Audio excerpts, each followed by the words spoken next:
Colors are everywhere. They're a potential tool to any creator. But how do you use colors correctly? Before we delve into the usage of colors, let's first discuss signifiers. These are ways of allowing the user to notice certain things.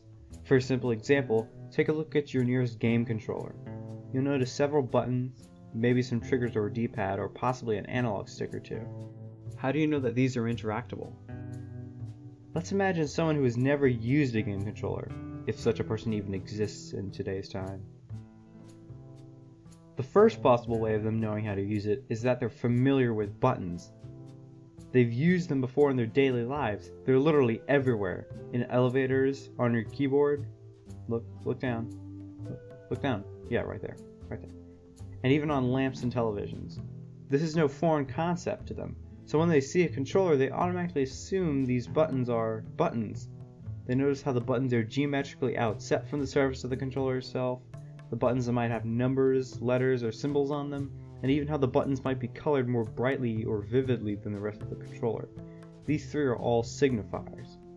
The reason I brought this up is because, if you haven't already made the connection, colors are a very strong signifier.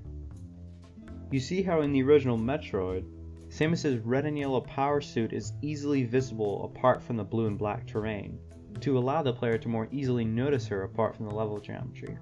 This goes the same for the enemies, which are usually yellow, and the terrain is all one consistent color, blue in this case, to show it's all the same type of thing. You see how coloring not only is used to separate differently typed objects, but also to act as a strong signifier. Back to signifiers. What are some others? One is the usage of text. This is different than any other signifier in that it can not just attract the user, but also display information or differentiate it from something else of the same look. Look down at your keyboard. Imagine if it had no text or numbers or symbols on it. You'd have literally no idea which key is which. You'd be uninformed of the difference between each key. Not only is this necessary in order to differentiate the keys from each other, but also that each key is a replica of what you're able to type when you press the key.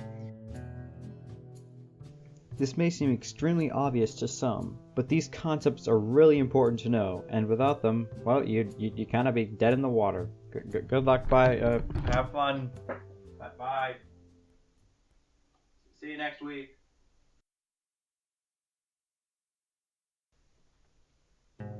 I'd really recommend you read the book The Design of Everyday Things by Don Norman. It's one of my favorite books, and it talks a lot about signifiers. This is a must-read for anyone who wants to have good design in pretty much anything they make. A second signifier is color, as we discussed previously. But color isn't just used to permit certain things to look different than others.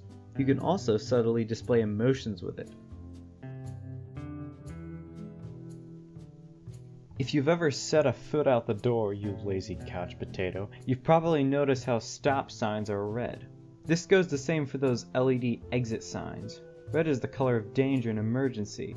Evil-related things in pop culture are often colored red. Blood is red. Those turny, spinny lights to show danger are also red. Are you sensing a pattern here? Like the famed painter Picasso once said, colors, like features, follow the changes of the emotions.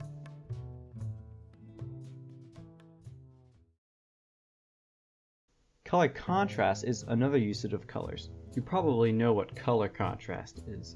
It's the usage of multiple colors in combination, but I'm going to talk about how to do it right.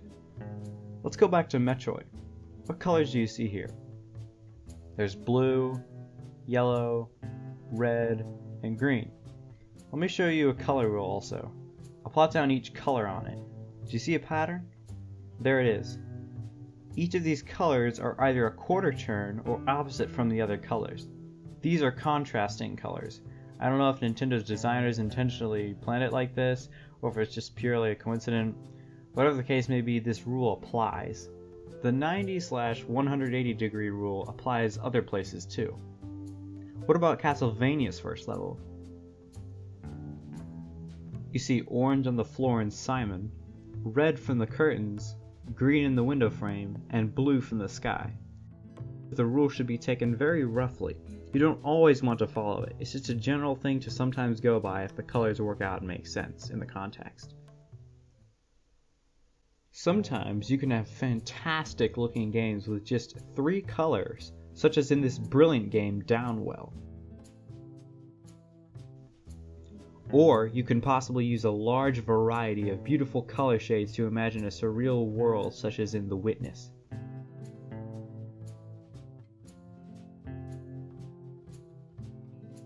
Colors are essential. They act as signifiers. They're important in making beautiful worlds and environments. They can display varying emotions and feeling. Color truly is a rainbow of possibilities.